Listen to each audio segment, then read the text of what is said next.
Hello guys, I am back with another episode. There is a message that I want to share with you guys.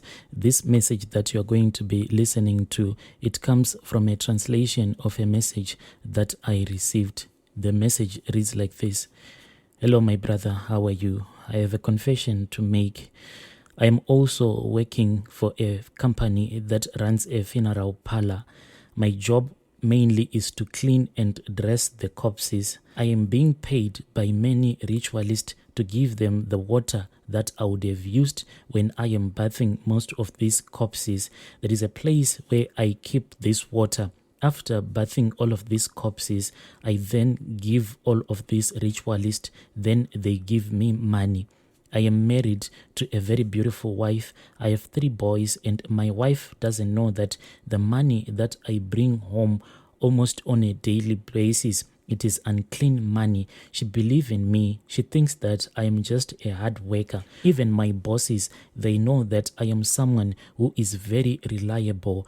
If they tell me that you can't knock off at the time that we usually knock off, and if the reason will be I have to work overtime, I never complain, because I know that when I am working overtime, sometimes if I'll be alone in the mortuary, I'll have enough space and time to get whatever that I want. Usually on my phone, I have a list of, mostly they are ritualists that I deal with directly. Then there are some witch doctors that I deal with.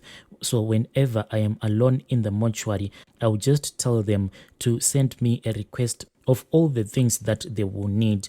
Mostly they want the water that I would have used when I'll be washing most of these corpses. Brother Nashi, the first time of doing this evil, I was working in South Africa. When I migrated to South Africa, I was working in the construction industry. I met this other man who said that he was in the business of making tombstones, and it seemed as if the money that he was offering me, the money was okay. The man was from Venda, but me and him, we met in Johannesburg. When I was working for that man, I worked for him for about 3 months, but he was only giving me half a salary. I was really struggling at that time. Now, when I was working with that man, I was in contact with a lot of people that were running a lot of funeral parlors. When I saw that the man from Venda, he had robbed me of my salary, I then decided to go and speak with this other man. He also had his own funeral parlor there in Joburg. When I spoke with him, I told him that at least he should offer me a job, and he knew that I was really a hard worker. At that time, brother, I didn't even have anywhere to stay, and I told him that even if I have to work for a half salary, all that I wanted was to have a roof over my head. He finally offered me a job, but he told me that I'll be working part-time. I agreed, and I asked him if he could offer me any accommodation. He said, accommodation I do not have, but all that I can offer you, if you can build a shack for yourself. His funeral parlor is in town, so the building that we were using as a mortuary, it is close to the front office. Then at the back, that is where we were making some tombstones and other stuff. That is the place where he said that I could build a shack, and I built a plastic shack. I just told myself that this is much better than sleeping in the streets. My brother, as I was working for that man, then one night he came in the evening, then he called me and he told me that I had to open up the office, because now when everyone would knock off, they would just give the keys to me. I woke up, then I opened the office. I saw that he was having other 2 men with him, but one of those men, I saw that he looked like he was a witch doctor, but I just chose to mind my own business. I went back into that shack where I was sleeping in, but he called me back and he told me that he wanted me to open up the mortuary. At that time, I was really angry, and I was telling myself that this man is just using me and he doesn't pay me enough. Now he wants me to work when everyone is knocked off, but I didn't have a choice. I just took the keys and I went and I opened the doors to the mortuary. But when I was about to go back, He said, no, I can't go into the mortuary because on me there are some ancestors, and these men that are with me, they also have their ancestors. You are supposed to go in there. I said, go in there to do what? What if I have my own ancestors? Then he said, no, your ancestors in this country, they will not be affected because you are from Zimbabwe. So your ancestors, they will never be affected. All that I want you to do is to go into this mortuary and I will give you some money. How much do you want? So when he said, go into the mortuary, I didn't know what he wanted me to do. As someone who was already working at his funeral parlor and he was my boss, I thought that if I tell him that I don't want to go in there, maybe he was going to fire me. And now he was offering me some money. I said, how much do you want to give me, boss? Then he said, I will give you 12,000 rands cash. Brother Nashi, I nearly collapsed because when I was working for that guy, he was only giving me 1,600 rands a month. Now he was telling me that he wanted to give me 12,000 rands cash. And one of those men whom I said that I had seen that he looked like a witch doctor, he took out some money, then he started counting the money. I took the money. I didn't even ask them what I was supposed to do. Then I went into the mortuary. That is when my boss started shouting at me. He told me that I had to pick up one corpse and wash the corpse, but I should make sure that when I am washing that corpse, at least there will be some water that will be falling. I should make sure that there will be water that will be falling into a 20-liter bucket. Even if I would not fill up that 20-liter bucket, it will be fine. They just wanted some water from any corpse that I would have washed. That is the first time, Brother Nashi, that I sold this mortuary water to any ritualist. After I had done that, I returned back that corpse. Then I took that bucket of water and I handed it to my boss, but he refused to touch it.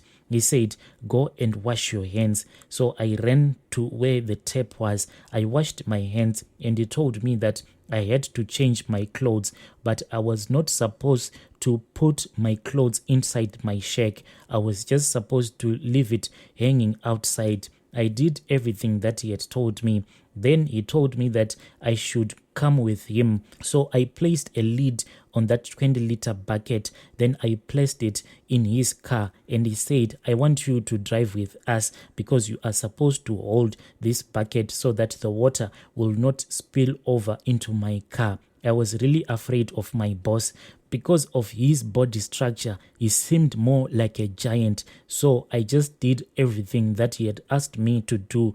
And with the money that he had given me, I just said, let me do it. I had already made up plans in my mind. The next day, I was going to travel back to Zimbabwe because the money that I was having in my pockets, it was a lot of money. Me and my boss and those two men, we traveled. I didn't even know where we were traveling to. We traveled throughout the night. And when we reached this other place that looked like a village, that is when those two men stepped out of the car. But my boss, he didn't step out of the car. The car's engine was running all the time. When he was speaking with those men, they just gave me an instruction on what I was supposed to do. They told me that I had to get out of the car and I had to go into this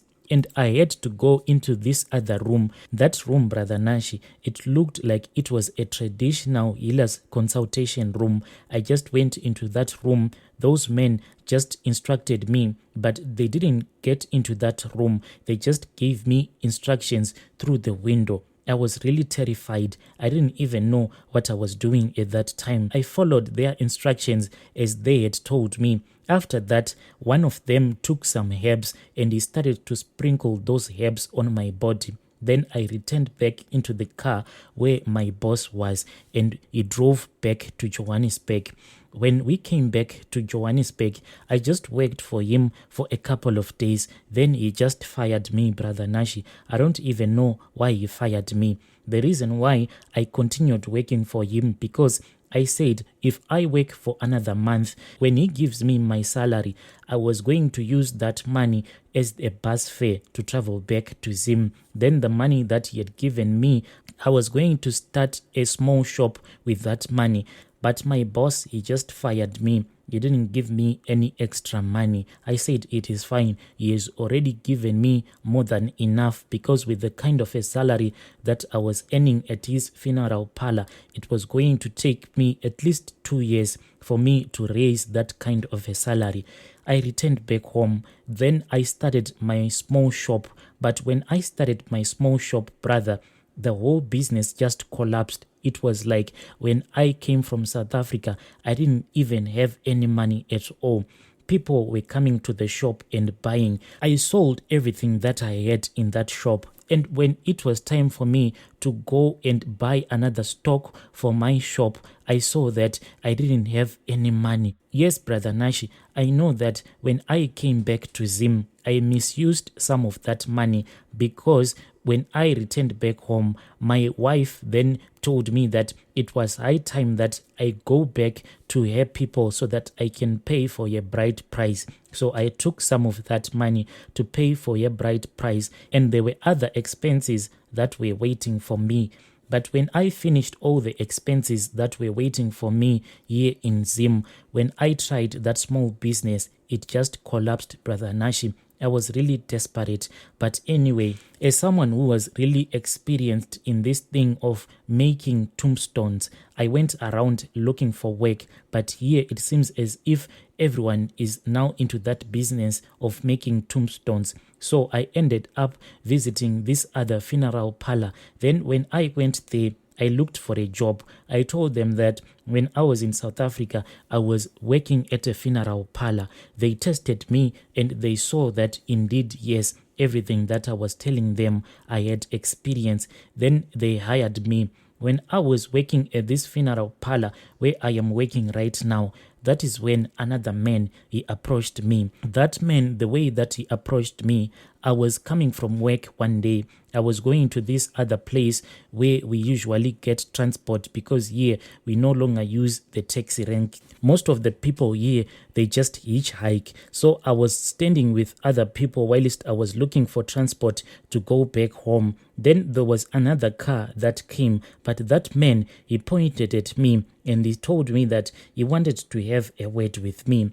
I got into his car and he said that he didn't want to pick up any other passengers. He drove off with me. When I was talking with that man, he told me that he had once came to that funeral parlor where I was working. There was something that he needed that was inside that funeral parlor, but he could not get it. I said, "What do you want?" And he said that I want the water. At least if I can only get 5 liters each and every month of that water that you use whenever you are bathing those corpses. I was shocked, but when I remembered that back home my wife was always complaining because of my salary, I then said, God, you have finally remembered me, because when I was still in South Africa, I had done this before and I was going to do it again, Brother Nashi. This is what I did with that man. For many months, I supplied him with 5 liters of water. I don't know where they go with all of this water, but there was another time that he told me that he goes with this water to Mozambique, and he said that some of the water that you give me, do you know that some of the water that you have given me, it can even end up in America? I don't know if he was telling me the truth, but all that I know, Brother Nash, is that I have been supplying this man with a 5 liter of water each and every month, and he has been bringing me some customers. Some of his customers, they tell me that when they did their rituals require that they use this water that has been used to bath a dead body, Brother Nashi. I've been doing this for a very long time. Me and my wife, we have managed to buy our own residential stand. We are in the process of building our house, but my wife, she doesn't know that these are the things that I am doing. I cannot tell her this secret. There are so many stories that I have heard, Brother Nashi. Some of them I am really scared to tell you. Dear listeners, right there was a message that I received, and I had to ask one of our admins to give us a translation, hoping that the story was not lost in translation. Have you ever worked in a mortuary? Do you have a story to... Have you ever worked in a mortuary? Do you have any story that you want to share with us? Please do not hesitate to contact us via our email address, and you will speak with any of our admins, and we will share your story with the rest of the world. Dear listeners, let us meet again in the following episode.